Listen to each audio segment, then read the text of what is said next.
Next topic जो पढ़ेंगे chapter का नाम है कोऑर्डिनेशन कंपाउंड।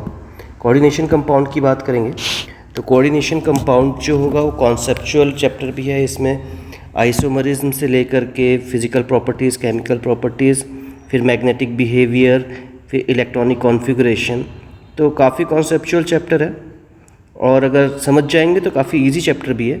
कुछ कंडीशंस को समझ करके सारे क्वेश्चंस बनाए जाते हैं। क्वेश्चन नंबर 1 स्टार्ट करते हैं। क्वेश्चन नंबर 1 में बोला है कि क्रिस्टल फील्ड स्टेबलाइजेशन एनर्जी जो है डेल्टा ज़ीरो, इसकी वैल्यू दी हुई है 18,000 और पूछा है डेल्टा टी की वैल्यू कितनी होगी। तो डेल्टा टी होता है 4/9 टाइम्स ऑफ डेल्टा ज़ीरो, तो 4/9 इंटू 18,000 हो जाएगा, कैंसिल आउट हो जाएगा तो बचेगा 2,000 और मल्टीप्लाई करेंगे तो 8,000 आंसर। तो ऑप्शन नंबर 4 सही है इसका। क्वेश्चन नंबर 2 देखते हैं। क्वेश्चन नंबर 2 में क्या बोला है, which of the following is correct order of increasing field strength of ligand to form coordination compound. तो ये तो मेमोरी बेस्ड क्वेश्चन है।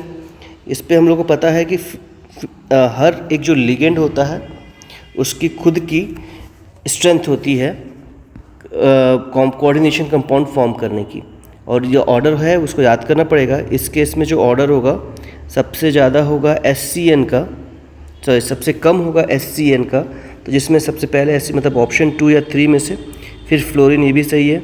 इसके बाद बच गया, इसके बाद होगा C2, मतलब ये हो गया option number B। Next question देखते हैं। Question number 3, urea react with water to form A which will decompose to form B. B will pass through copper deep blue color solution C is formed. What is the formula for C? ठीक है, ये तो NCERT question है। Start करते हैं कि urea का formula क्या होता है। यूरिया होता है NH2CO NH2। अब बोलता है कि ये H2O के साथ रिएक्ट करता है, तो H2O के साथ जब रिएक्ट करेगा तो क्या बन जाएगा, NH4OH और कार्बन डाइऑक्साइड रिलीज हो जाएगी। ठीक है, अब ये जो NH4OH था नेक्स्ट स्टेप में क्या बोलता है, डिकम्पोज हो जाता है, मतलब ये डिकम्पोज हो जा रहा होगा, तो डिकम्पोज होके क्या बनेगा, NH3 और H2O। अब ये कॉपर के साथ रिएक्ट करता है NH3, ऐसा बोल रहा है, तो कॉपर के साथ NH3 अगर रिएक्ट करता है तो बोल रहा है कि डीप ब्लू कलर का कोई कंपाउंड बनता है। तो कॉपर जब NH3 के साथ कोऑर्डिनेशन कंपाउंड बनाता है तो बन जाता है CuNH3 4 और चार्ज हो जाएगा -2, और जो इसका कलर होता है डीप ब्लू कलर का होता है। तो ऑप्शन कौन सा सही लग रहा है, option number 3 ethylene diamine EDTA। ठीक है, EDTA। तो EDTA का स्ट्रक्चर देख लेते हैं हम लोग। EDTA का स्ट्रक्चर क्या पूछा है कि EDTA किस टाइप का उस डेंडेट है। तो हम लोग क्या देखते हैं कि जितने साइट जो होते हैं, इलेक्ट्रॉन डोनेटिंग साइट्स जो होती हैं, उसके हिसाब से हम लोग उसको डेंडेट में बांट सकते हैं। जैसे बाई डेंडेट होता है जिसमें 2 साइट्स हो, मोनो डेंडेट जिसमें एक, ट्राई मतलब 3, और वैसे ही हेक्सा डेंडेट जो होगा उसमें 6 साइट्स होने चाहिए।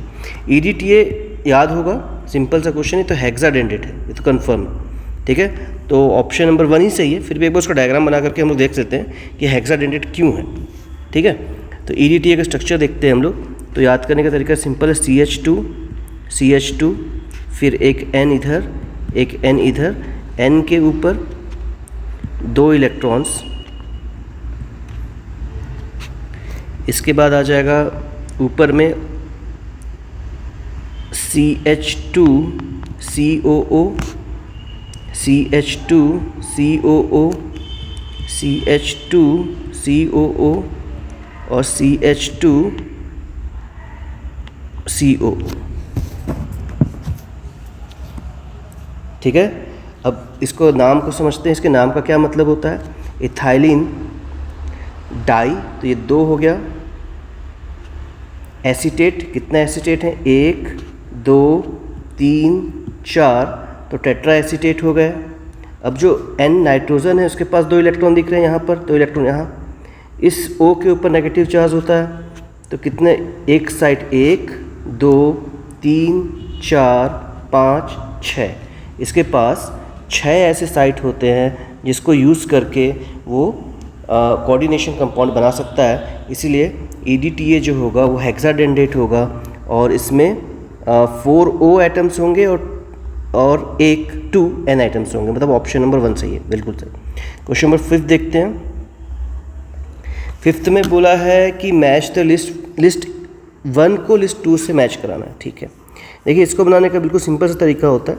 नंबर ऑफ वैलेंस इलेक्ट्रॉन निकाल लेते हैं। वैलेंस इलेक्ट्रॉन निकालने के बाद उसका फॉर्मूला लगा के निकाल सकते हैं, सिंपली कंपेयर करके भी निकाल सकते हैं कि किसका ज़्यादा किसका कम होगा। ठीक है, स्टार्ट करते हैं। Question number 5th। Question number 5th में क्या बोला है कि FeCN6 जो है और -3, तो हम लोग को निकालना पड़ेगा FeCN6 में Fe का ऑक्सीडेशन स्टेट कितना है।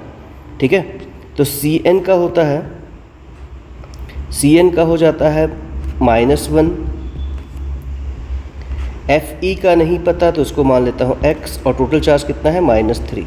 इसको कैसे लिख सकते हैं हम लोग, इसको लिख सकते हैं x माइनस या प्लस लिख लेते हैं -1 × 6 इक्वल्स टू -3, तो x - 6 equals to -3, x equals to 3। तो Fe जो है इसमें Fe3+ के फॉर्म पे एग्जिस्ट है। पहले वाले में Fe किस फॉर्म पे एग्जिस्ट है, Fe3 के फॉर्म पे एग्जिस्ट है, कर रहा है। ठीक है, अगर हम लोग बात करें Fe3 का इलेक्ट्रॉनिक कॉन्फ़िगरेशन की, तो आर्गन, ठीक है, हो जाएगा 3d5, ये होगी। ठीक है, अब जो Cn है वो एक स्ट्रॉन्ग फील्ड लिगेंड है, स्ट्रॉन्ग फील्ड लिगेंड होता है। स्ट्रॉन्ग फील्ड लिगेंड क्या करते हैं, वो बैक पेयरिंग करवा सकते हैं। एक बार फिर समझ लेते हैं इस टॉपिक को। हम लोगों के पास D के 5 ऑर्बिटल होते हैं। 5 ऑर्बिटल में से जब कोई कॉम्प्लेक्स कंपाउंड बन रहा होता है तो जो लिगेंड अटैक करता है, तो लिगेंड जो होता है उसके फील्ड की वजह से ये 2 भाग में स्प्लिट हो जाता है, एक जिसकी एनर्जी लोअर हो जाती है और एक जिसकी एनर्जी ज़्यादा हो जाती है। जिसकी एनर्जी ज़्यादा हो जाती है उसको Eg कहते हैं, जिसकी एनर्जी कम हो जाती है उसको T2G कहते हैं। ठीक है, और इनके बीच में क्या बच जाता है, एक एनर्जी गैप बच जाता है। वो डिपेंड करता है कि कैसा लिगेंड आया है। स्ट्रॉन्ग फील्ड लिगेंड क्या करते हैं, इस गैप को बढ़ा देते हैं, और वीक फील्ड लिगेंड क्या करते हैं, इस गैप को कम कर देते हैं। ठीक है, अब इस हिसाब से अगर हम लोग देखें पहले वाले केस में Fe के केस की अगर बात करें, तो Fe के वैलेंस सेल में कितने इलेक्ट्रॉन दिख रहे हैं, 3d5। 5 इलेक्ट्रॉन को जमाने हैं इनमें। अब ये जो Cn होता है वो स्ट्रॉन्ग फील्ड लिगेंड है, मतलब वो गैप को क्या करेगा, गैप को बढ़ा देगा। तो ये गैप ज़्यादा होगा तो पहले इलेक्ट्रॉन नीचे वाले में भरे जाएंगे, उसके बाद ऊपर वाले में भरे जाएंगे। तो पहले नीचे वाले में भर लेते हैं, तो 1 2 3 4 5, कितने लोन पेयर बच गए, 1। तो अगर पूछें कि इसका म्यू कितना होगा, तो म्यू का फॉर्मूला पिछले टॉपिक में पढ़े थे हम लोग। म्यू का फॉर्मूला क्या होता है, √n+1 पुट कर देते हैं, तो √1 × 1+1 इक्वल्स टू कितना हो जाएगा, √2। √2 की वैल्यू कितनी होगी, 1.707। ठीक है, तो पहले वाले का ऑप्शन क्या निकलेगा, फर्स्ट वाले का निकल जाएगा 4th, ए का 4th। ए का 4th किस में, पहला ऑप्शन और 4था ऑप्शन, तो और भी निकाल के चेक करना पड़ेगा। बी का फर्स्ट और सेकंड दिया, बी को चेक करने में समझ में आ जाएगा। तो सेकंड वाले को चेक करते हैं। दिया हुआ है FeH2O6 और ऊपर में दिया हुआ है +3। Fe का नहीं पता है तो इसका मान लेता हूँ x, H2O का 0 × 6 इक्वल्स टू +3। ये हट गया तो x इक्वल्स टू क्या मिल गया, +3। ठीक है, +3 आया, इसका मतलब क्या हो जाएगा कि Fe +3 का निकालना है। सेम हो गया Fe +3 का, तो Fe +3 की अगर बात करेंगे तो इलेक्ट्रॉनिक कॉन्फ़िगरेशन क्या निकाले थे हम लोग, देखिए ऊपर में Fe +3 का कॉन्फ़िगरेशन क्या था, ArD5। तो इस केस में भी क्या निकल जाएगा, ArD5। ये इलेक्ट्रॉनिक कॉन्फ़िगरेशन आ गया। अब P जो होगा 2 भाग में टूट जाता है, याद होगा, ऊपर वाला Eg, नीचे वाला T2G। अब H2O जो है वो वीक फील्ड लिगेंड है, मतलब इनके बीच का गैप ज़्यादा नहीं होगा। 5 इलेक्ट्रॉन भरने तो 1 2 3 4 5, मतलब पाँचों वैलेंस इलेक्ट्रॉन जो होंगे खाली हो जाए, मतलब 5 वैलेंस इलेक्ट्रॉन हो जाएंगे। 5 वैलेंस इलेक्ट्रॉन होने का मतलब क्या होता है कि इसकी जो वैल्यू निकलेगी मैक्सिमम होगी। तो कंपेयर कर लेते हैं, सबसे ज़्यादा वैल्यू किस में दिख रही है 5 मतलब सॉल्व करने की जरूरत नहीं है, कंपेयर करके भी निकाल सकते हैं। तो 5.92, तो बी वाले का फर्स्ट होगा और ए वाले का फोर्थ हो रहा था। तो ए का 4, बी का 1, मतलब ऑप्शन नंबर डी सही है। IUPAC नेम ऑफ दिस, ठीक है, तो डायरेक्ट है, कोई बहुत बड़ी चीज़ नहीं है। इसका ऑप्शन नंबर सी है, di aqua silver 1 dicyanido argentate, option number C. Homoleptic complex क्या होते हैं? होमोलैप्टिक कॉम्प्लेक्स क्या होंगे जिसमें जो सेम लिगेंड जुड़ा हो, जैसे मान लो कि सेंट्रल एटम CX हो गया और सब जगह से एक ही एलिमेंट जुड़ा हुआ, ए और ए, सभी कॉम्प्लेक्स में जितने भी लिगेंड हो सब सेम हो, उसको होमोलैप्टिक कहते हैं। पहले वाले ऑप्शन में देखिए डाई अमाइन क्लोराइड 2 हो गए, नहीं होगा ये। पेंटा अमीन कार्बोनेट, ये भी नहीं होगा। ट्राई अमीन ट्राई एक्वा, ये भी नहीं होगा। पोटेशियम ट्राई ऑक्सीलेटो एलिमिनेट, ठीक है। तो फोर्थ वाला ऑप्शन सही लग रहा है, तो फोर्थ वाला ऑप्शन सही है। Question number 8, which complex compound is more stable,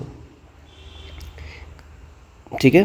तो जिसमें EN की अगर बात करेंगे तो EN में जो होता है चिलेट फॉर्म करने की टेंडेंसी होती है, इसलिए क्या देखेंगे जिसमें भी EN प्रेजेंट होगा वो बाकी सबसे ज़्यादा स्टेबल होगा, तो ऑप्शन नंबर बी।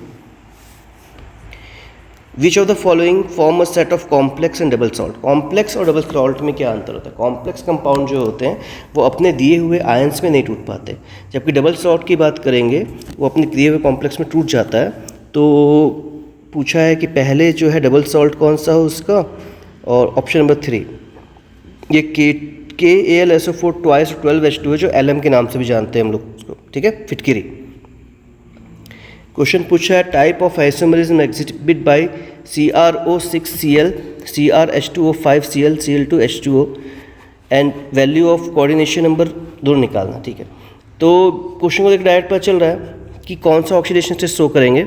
तो इसमें H2O जो है कोऑर्डिनेशन स्फीयर के अंदर में अलग और बाहर में अलग हो रहा है, बार बार सभी कंपाउंड में देखेंगे तो ये सॉल्वेंट आइसोमरिज्म शो करेगा। सॉल्वेंट आइसोमरिज्म मतलब ऑप्शन नंबर 4, और कोऑर्डिनेशन नंबर निकालने जो होते हैं डायरेक्टली 6 हो गया।